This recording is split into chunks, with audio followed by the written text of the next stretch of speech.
Hello and welcome back to my channel, and we continue with the world generation process for Classic Traveller. Um, to summarize last video, I'd gone through, I'd shown you effectively the results of my brainstorming session where I had basically taken the universal world profile of our starting world tarot. I had, as I said, brainstormed it, tried to put together some of the bits and pieces from some of the core numbers that we generated, and some of my embellishments where I looked at imperial index, political situation, and particularly some of the themes and features, which seemed to certainly from the experience I had of going through tarots, it seemed to add quite a lot to the general flavour. I certainly can come up with. I was quite intrigued by what I came up with on the anti-tech faction, the dominant faction, the conservative faction, and just some. They really kind of got me thinking about that, and I quite enjoyed exploring that in a bit more detail, and also this hedonistic free cult of original colonists who just really wanted to let their robots do all the hard work while they sat around and played musical instruments and had artistic projects and discussed the higher things of philosophy, and lots of esoteric things, and basically did very little work.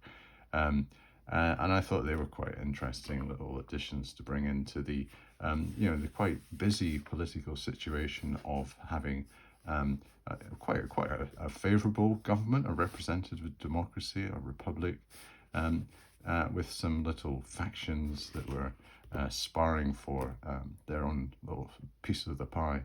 And I got such a thing out of it that I will actually formalize this as part of my as a step in the sequence.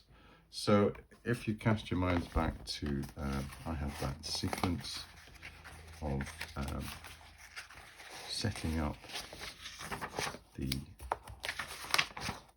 we don't want to look at the re-enlistment roll failure table again for a while, but certainly in the checklist, and we had the world generation checklist. Commence this with the starting world and incorporate the specific amendments and background tables where noted. I think I will have a step here after check for themes and features where I just, and before we go into the standard questions, the cycle through that, where I will have a formal step that says, stand back, do what you can on the existing UWP and data, and see whether you can brainstorm it and come up with some ideas.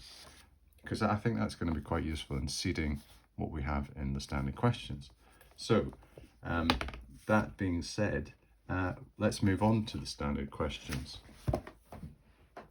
And we'd kind of kicked that off initially yesterday, where we looked at the economy. So just as a reminder, what we had in that breakdown, we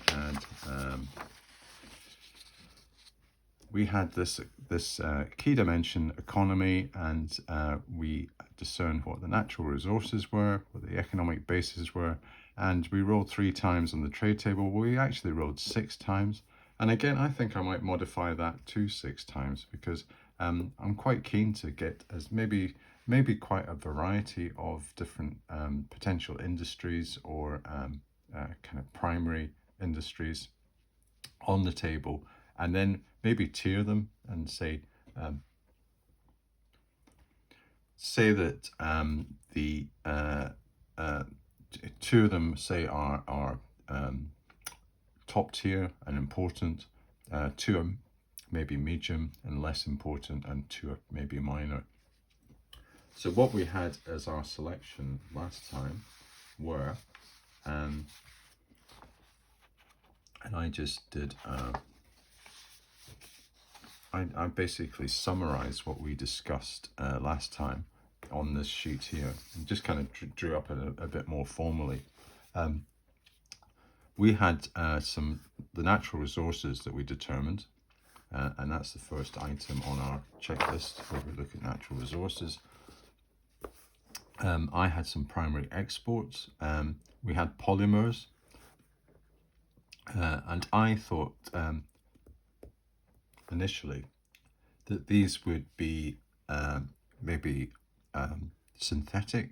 However, I thought, well, maybe there are some natural polymers, and one that comes to mind is rubber, and that's taken from trees. And we're talking here about probably like a rubber that's got super properties, but it's a rubber-like substance. And these trees are made of, they're not made of bark and wood. They're made of like fibers. And what the colonists can do is they can break these down into this almost like super form.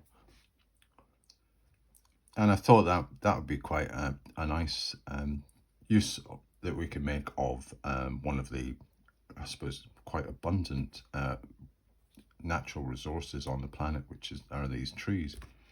And then the next one was the crystals, and this is probably going to be the premier export. And I think the origination of that would be the cooling. So this from the volcanism, and then we had all this crystallization going on, and the usage in our by our culture is that they use it for artistic fashion, and I suppose the kind of spin-offs like spiritualism and healing and all that kind of what you think maybe a bit kind of mumbo jumbo.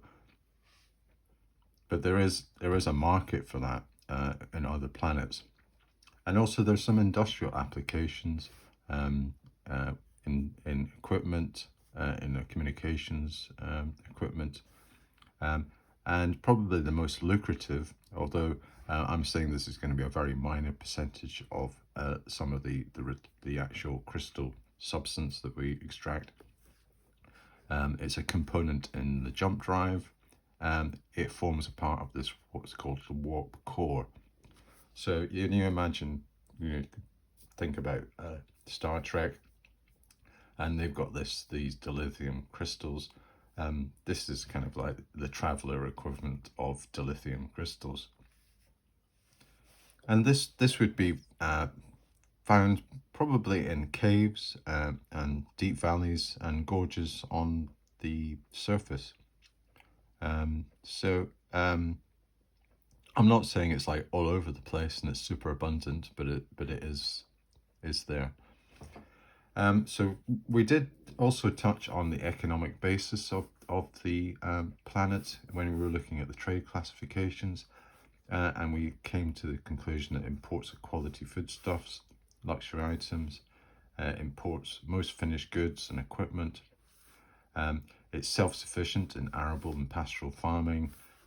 It does. I thought when I was talking about the arable and the farming side, I did think that maybe it imported some grain, as the arable yields are not exceptional, and this is because there's low quality of soil. There's not as many nutrients in this particular soil that is on the planet. It's not got as an efficient kind of nutrient cycle as we have on Earth. So, to reflect that, they import quite a lot of food as well in the form of grain that they can't really grow in this soil. And some of the interesting things I was thinking about as well, we had ATVs and aircraft down as two of the items on our list. And I thought, well, why not use these, even though we kind of almost discounted them first time around. And I thought, well, these are manufactured for domestic use by the populace, and they use the local manufacturer to do that. They're very specialized adaptations, certainly the ATV for the rough terrain. And the pragmatic compromise that we were talking about, which was this I suppose, a compromise about this, effectively the contradiction of not wanting technology but having to use technology. Um, they had this exception in effect with these ATVs and aircraft, but they apply this retro look to kind of get around it, so they don't look too modern. And there's also a limited export of luxury models. It's kind of like a novelty factor on other planets. So, there is a bit of a market for that too. And personal helicopters at the aircraft side, that seems to be their thing. They like flying around in these little personal helicopters. So the sort of thing that they thought everybody would be doing when you were looking forward in, from I think probably the 1950s and the 1960s, they thought everybody would be flying around in helicopters. It hasn't really worked out that way. And then we come to our vac suits and cybernetics. And I thought, well, maybe there's a bit more of a sinister reason for these.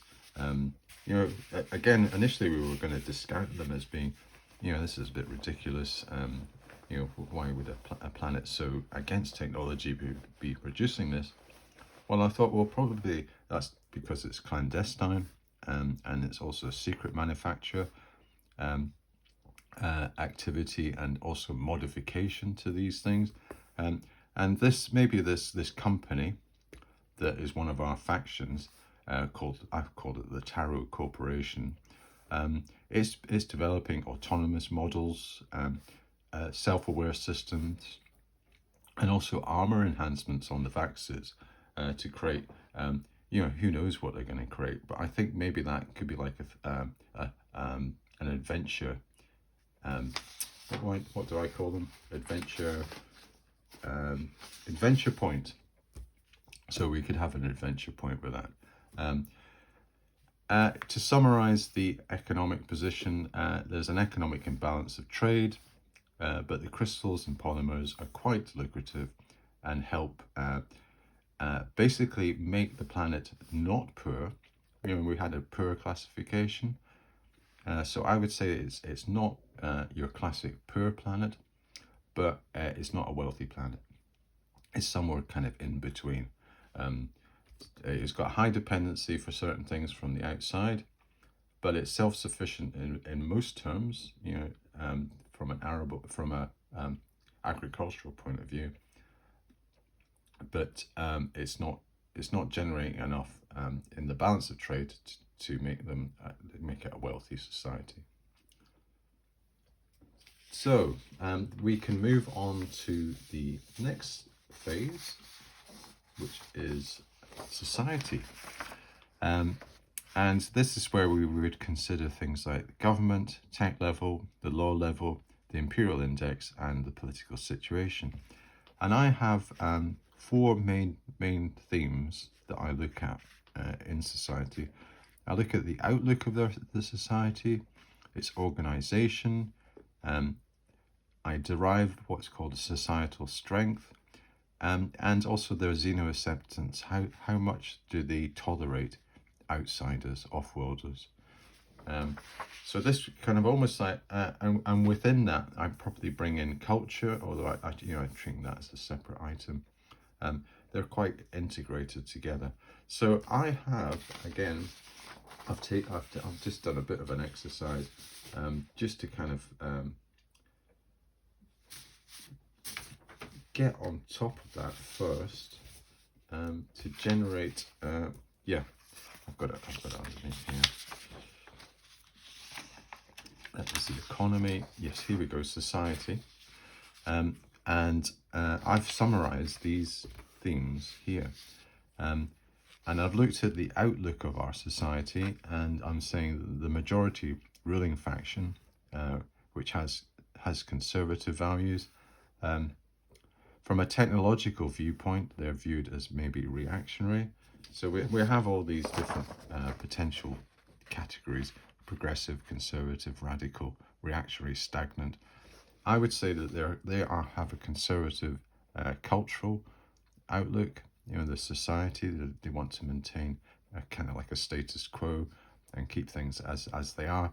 and their technological viewpoint would be viewed as reactionary, I suppose. They basically don't want to go any further. They're quite repressive in that sphere. Also, in their overall outlook as a society, I'd say there's elements of them being quite secretive, private, and individual privacy is emphasized. So that they're quite, yes, as I say, quite kind of private people. They don't really open up to the outside. You probably have to get their trust for them to basically divulge anything, pertinent about their personal lives and maybe about their society as well. From the point of view of the minorities, the captive, the original settlers, I would say they're quite radical, and also on the feudal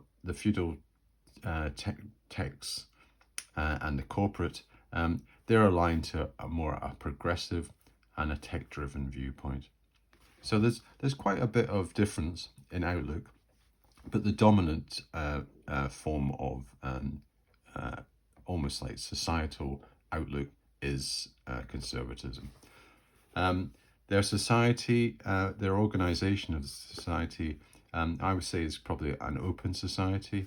There's freedom of expression and constitutional rights and freedoms embodied in some of their articles. They have a Republican Assembly, and their executive is via a president. So there's a well-defined form of government. It's run by defined laws. These are all enshrined in a constitution. And every citizen has quite extensive rights and the freedoms to express themselves. So, an open society.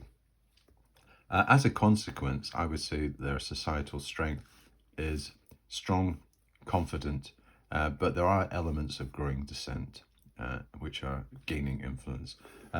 I can do it. I do societal strength on a 1 to 6. I would say that we're between 4 and 6. So we could maybe just generate exactly what it is. So if I roll that, it's going to be a 5. It's right in the middle, because that's a very strong society. It's got very confident in itself, and no major issues. As I say, maybe just fraying around the edges a wee bit with these dissidents, but there's a feeling that the society can control that element. On the Xeno acceptance, again, this talks about just how they are with outsiders and effectively like the travellers. And I think overall they're probably tolerant, accepting, but they're not overly welcome. However, tourists are encouraged. So they're nice and they're probably quite polite, but about as far as it goes. And they have a Xeno acceptance again, 3 to 5. So let's just find out exactly what they are. So they are a 4. So that's fine. They're not going to start throwing stones at you as you walk down the street and say, "Oh, you outsider." If it was a 1, you'd be in trouble. Potentially, it could be quite hostile. And 6, they love you and they were really very, very pro outsiders, and they're probably quite keen to have a talk with you. At 4, they're quite happy. They're quite polite and quite accepting. Okay, and then we have our next category, culture, where we look at customs, ideas, and social behaviour. And again, it's all these society factors, like what the government is and tech level, which have an impact. On the customs, they've got this anti-tech ethos, and they probably represent 90% of the population. They want a way of living which is all about simplicity, and simplicity is our strength type thing. The artistic hedonistic outlook only represents 10%. They're called the free. There is an emphasis on individual rights and common good, so it's all good stuff. On the idea side, there's a pragmatic compromise on technology, and technology. there's concepts about technology, and there's quite often a philosophical debate about this in their society. But overall, there's a kind of fear and distrust, and that's emphasized by a lot of their political writings and some of their thinkers. So there's almost like a philosophy behind this anti-tech view, and why it is good for their society to be kind of geared around that. And on their social behavior, they're civilized, they're polite, maybe a bit reserved, they're private. Um, the minority, when they are not in public sight, they're pretty hedonistic and I've got wild, so they will party if they get the chance. They used to do that before these boring conservative colonists appeared 100 years ago. And any chance they get a bit of privacy, they're off. They get their stereo systems on. They make sure that they can kick them out of these their hidden, concealed, disguised furniture, and get their stereo systems out and full blast, and they start to party. Okay, so we've already we've already covered government, and we talked about the different types of factions and the government types. So what I think I'll go straight on to the physical environment, and we did actually start that. So what I did was I took the original sheet that I had on that, where I had these environmental notes, and also I had stuff about the physical environment from things like to do with size.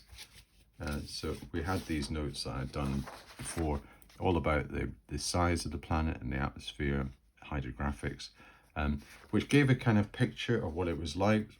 So I've just said basically on the physical environment, which is the first item that I talked about.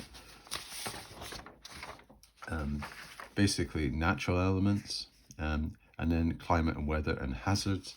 So I've just gone through that again. I've said refer size indicators. That talked about this planet being, I may as well just quickly summarize. The terrain, the landscape is very irregular. There's valleys, high mountains, strange looking improbable rock formations, these pillars and mesas, tall cliffs and plateaus. So that really just kind of confirms what this environment looks like. I thought it might be quite interesting to think of it, stand back a bit and think, actually, what is this like? If you just landed on this planet, what would the feel that you would get? And I'm thinking it's maybe got quite a fantasy look. How you think a fantasy world would look like. It's quite beautiful, but there's still there's almost like a slight feeling of disquiet. It's quite haunting. The sky is a funny tint. The everything's very tall and it's quite angular, and there's something almost like dreamlike about it. It's just a kind of feeling, and sometimes there's this eerie silence just, and you can hardly hear anything. It's as I say, there's just something about it that gives off almost like an aura of mystery. And then the rock formations, this probably adds a bit more to the fantasy theme. They're slight purple hue to them. And this is down to iron-bearing minerals in a lot of the actual rock formations. Hazards, I would say, since the period of volcanism, it's quite limited. There are some major cyclone conditions if certain atmosphere factors align, and they tend to be things like blizzards and snowstorms, but they're quite rare. On the ecosystem, again, we've had some tentative steps about what our animal life was going to be about. And I've said we're going to have some herd herbivores. They're going to be quite large and tall and majestic. I want to get over this point of graceful animals, and quite attractive looking animal species. On the predator side, in the food chain that we've got, we're going to have maybe some wolf-like predators, and they move around in packs. Now, these aren't like normal wolves. They've got great big long legs. They're quite smooth and elongated bodies. And I was thinking almost like torpedoes with little heads at the end. And they're based in the tundra. And then also we have our feline, like big cat species. And they've got like a long body, which is quite serpentine. Let's get my next page. They're quite serpentine, and then they have multiple colors of their pelt, which is and their pelt their fur is prized, as so that that might lure on some tourists and involved in hunting. And something maybe a bit sinister about this planet. A species that it's not indigenous. This is called the spectre. They're called spectres. And they are uplifted bat-like creatures that were brought by the original colonists. So these hedonistic robot users, they had uplifted some bat-like creatures. Who knows what they used them for? And they had quite a bit of intelligence. And they almost got up to the size of small humans. And unfortunately, I don't know whether it was an accident or it was deliberate, some of their breeding pairs escaped, and they've gone into the wild and they've evolved and adapted, and they've turned into a family group predators. And they act as vampiric night hunters with heightened senses. To look at, they look like man-sized pterodactyls with their heads, like a pterodactyl's head, but also man-sized with massive retractable wings. So these are quite horrific if you come across them. So I thought I'd introduce a sinister element in this planet, which is going to get us all kind of, the teeth shaking and chattering in the jaws. Back to more pleasant things. The maritime life. I thought there's going to be increased buoyancy because of the low gravity. And we'd have maybe surface mammal-like whales. And there is an industrial extraction process where they're harvested for their meat and also their oil, which is a highly effective lubricant. Now, this isn't a big industry, but it is quite reasonably significant in their GDP. And also there's enormous shoals of fish-like creatures, and they're quite dart-like or rays. They're kind of spear point shapes, and they just dart around all over the place. There's a low nutrient quality of the soil in areas of human habitation, and wherever there's deforestation or conversion to arable, the yield from the soil is poor. And even with extensive fertilizers and additives, they can't really get their yields up, hence the fact that they import a lot of grain. So if we look at our original checklist on, we have covered on the physical environment, we looked at the natural elements, we've looked at things like geological formations, the climate and the weather, hazards. On the flora and fauna, the interactions between the living organisms, the food chains, the energy flow, and the nutrient cycling. So what I would do is I would summarize that in this dimensions area of our worksheet, and I'll do that after this and put in some of the pertinent points, and then have all these other things as notes that can sit behind that that I can refer to at any time. And give me some good information about exactly what some of these things mean in a bit more detail, and then tease out a few of these adventure points. And we've already got things like potential smuggling of things to do with the technology side, the sinister thing that this company's up to with the cybernetics and and the vac suit, and also, what our pleasure-loving minority is up to, and maybe even the things that do with the spectre, and hunting for these large cat-like creatures. So there's plenty of things that I can maybe tease out of this exercise, and I really quite enjoyed just just spending maybe like an hour in total, just trying to get go through this, and bring bits and bobs together, and that's kind of basically what you do as a traveller referee. When it comes to world design, all you're doing is really just kind of making connections between certain things, and you have this wonderful you're in a wonderful place as a traveller referee, that you can basically do anything you want, and you can come up with your own forms of science. I think as long as you can talk a good game and you have some basic education and knowledge of what you're talking about, you can almost extrapolate out. Some of these things I've been saying, you probably think, well, you can't do that. But in my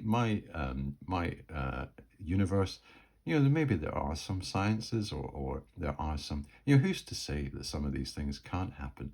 And if there's almost like a kind of a pseudo-science behind it, you think of Star Trek or Star Wars or anything, things like warp drive, matter transport, telecommunications over long distances. You might say, come on, this doesn't happen. But who's to say that there won't be these technologies in the future that will overcome things, like things like quantum, with quantum mechanics, maybe you could do anything. Maybe you're able to transport yourself from one side of the universe to the next. Okay, so as I say, I will summarize all that in the form, and let's get back to the questionnaire. And on the questionnaire,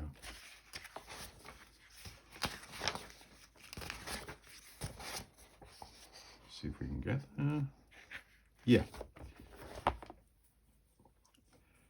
We have still to determine, we've done this standard questions, cycle through the key dimensions checklist using the guidelines provided to fully flesh out the planet.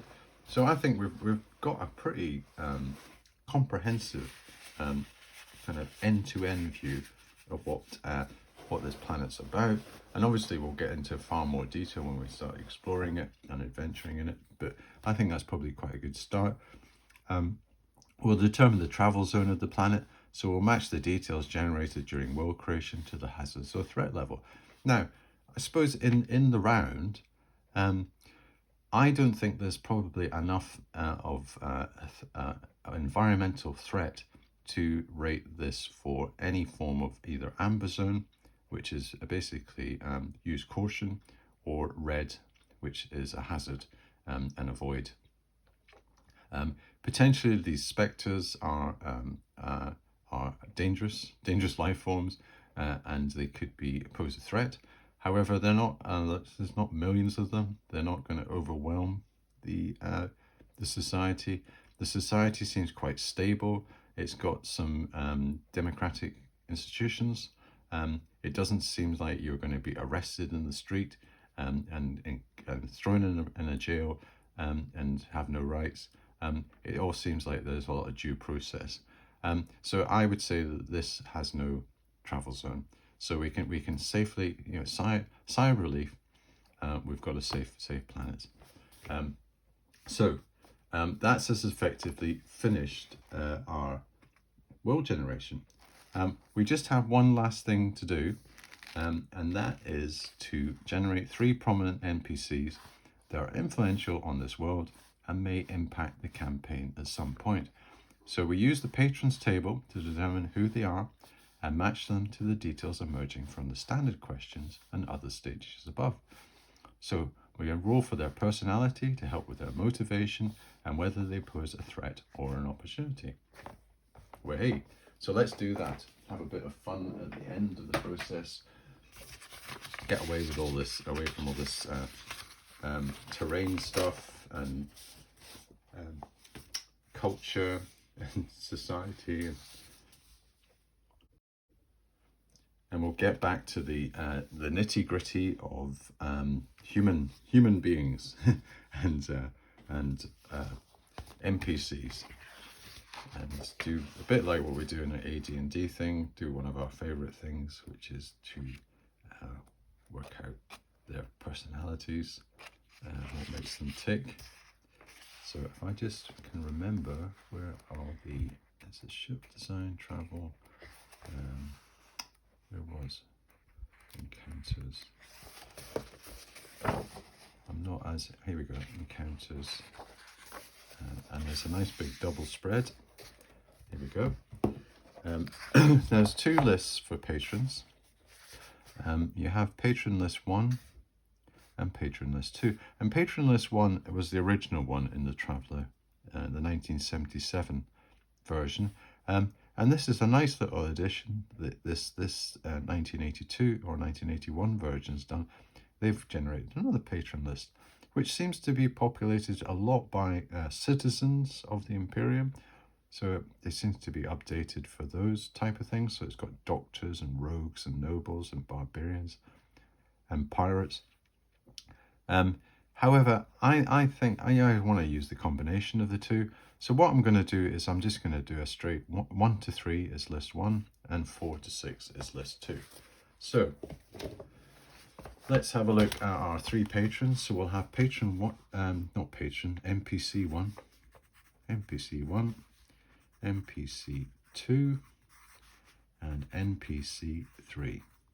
And we will do a check whether they are 1 or 2 on the patron table. So this is number 1.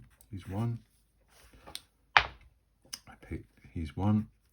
And it's probably best if I use my official shaker, really, to get something true.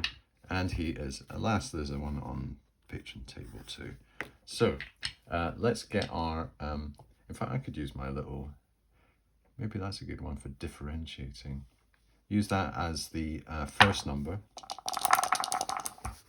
So let's find out what we get on patron list 1. We get 26. So 26 is shopkeeper. Great. Okay. Now, shopkeeper, that might not be as it seems. It might not just be some you know, who's to say that the shopkeeper isn't the name of somebody in society, and that's his kind of like his moniker, his nickname, he's known as the shopkeeper. This might be like a corporate boss or something like that, and that's just his tagline. So I think I would have to have a think about that one. But on the face of it, it looks innocuous. You know, what Napoleon said about the British, they're a nation of shopkeepers.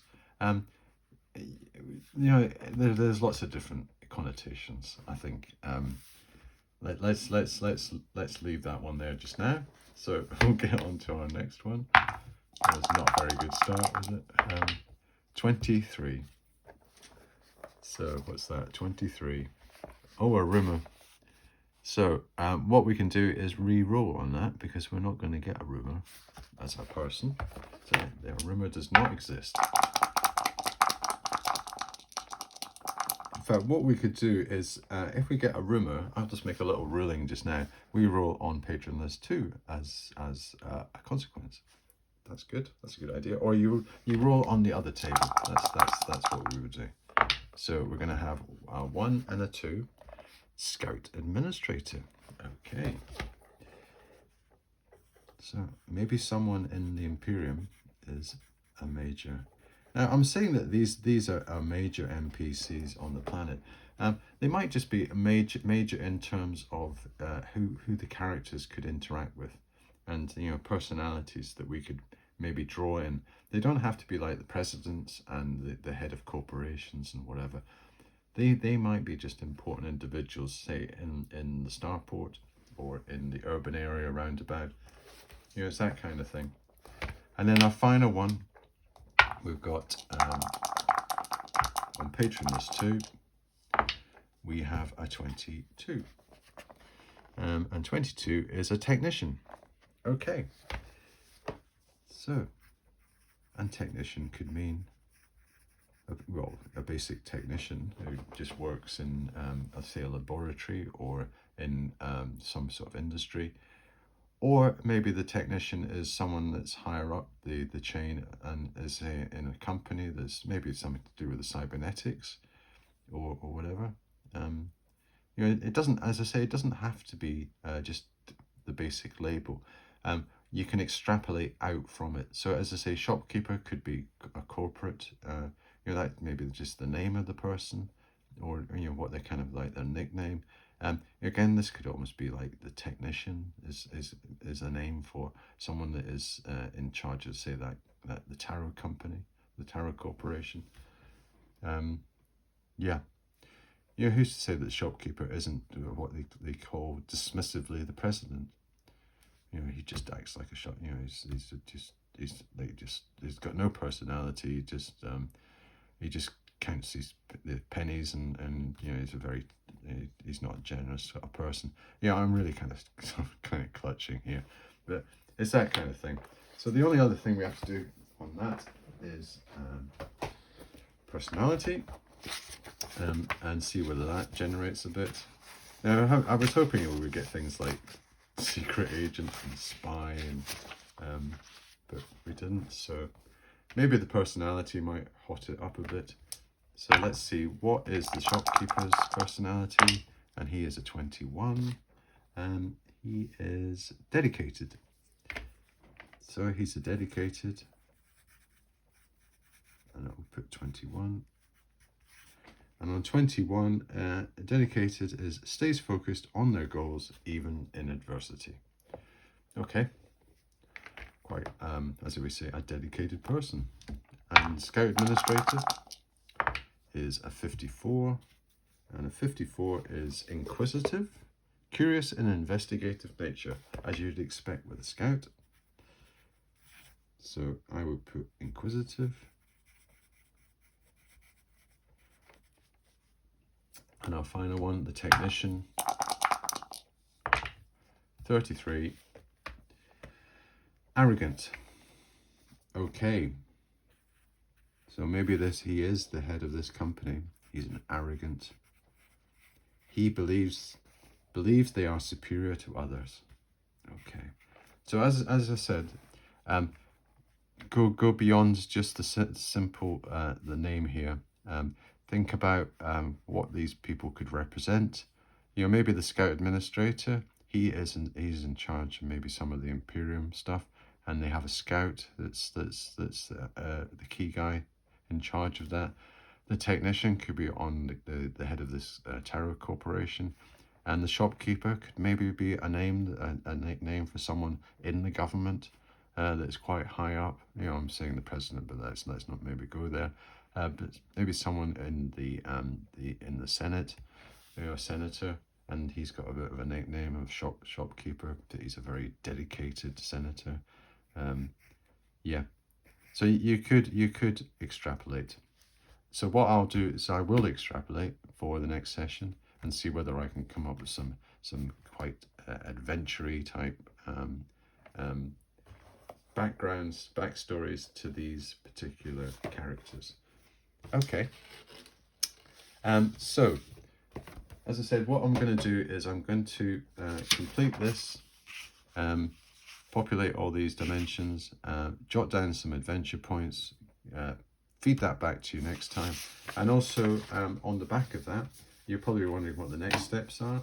Well, I would say I'm quite keen to have the Starport and the what I call the Dragon Hotel, and that's our starting place that we're going to be in, where we're discharged from our services. We all meet, and there is now a kind of across the Imperium, there is a view that that all these travelers that are a distinct group, they all coalesce in certain areas, and they can mingle, and these dragon hotels act as that area that they can basically stay in a safe environment that's attuned to their requirements. And I think with the Starport that I'd be quite nice to maybe just for me to go into a bit more detail on how I like my starports organized and designed. So I'm going to have maybe as part of the next session a starport design kind of mini workshop, and I'll detail the components of the starport, the services that it deals with, and just what it covers. And I think that I'll use that as a kind of model that we can. I think the closest I've got to in my AD&D campaign is to think of the starport as the starting settlement. So I've got a place called Marchton in my AD&D game, and that has got a map. It's got locations in it. It's got NPCs. It's got people of interest. I'm going to have the same kind of thing with the starport. I'm going to have a geography to it. I'm going to have places to go. I'm going to have NPCs to interact with. I'm going to have a structure, and that's going to be appropriate to that. And then within my starting settlement of Marchton, I've got the hub of what I call the Green Dragon Inn. I've got a Green Dragon Hotel, the Green Dragon Inn, and that's where the characters stay. It's a safe environment for them. That's where they have a lot of their interactions. There's other NPCs there that they can interact with, and the equivalent I have in my Traveller universe will be these dragon hotels, and this will be called the Dragon Tarot, and I'll introduce my concept and model of what I think these hotels are all about, where they combine the Traveller's Aid Society, which was a concept in the original Traveller game, and also with a kind of specialized hotel and hostel. And I was quite tantalized by now you probably have watched these films, the ones with Keanu Reeves, and it's the John Wick series, which from a point of view that you would think, oh, that's a bit of kind of nonsense, but I thoroughly enjoyed all of them. I thought the first one was outstanding. I really thought it was fantastic, and all the kind of stunts and whatever, and the fact that they're doing all the martial arts, it really was terrific. But one of the central conceits in that is this concept of the hotel, the Continental, and there's Continentals everywhere.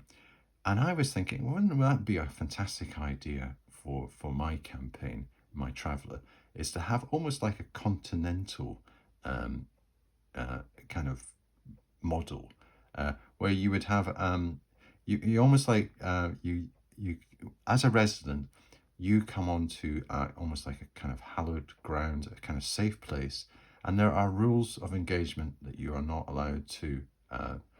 There's a code, and if you breach that code, you are in a lot of trouble. There might even be like a bounty on you and all sorts of repercussions.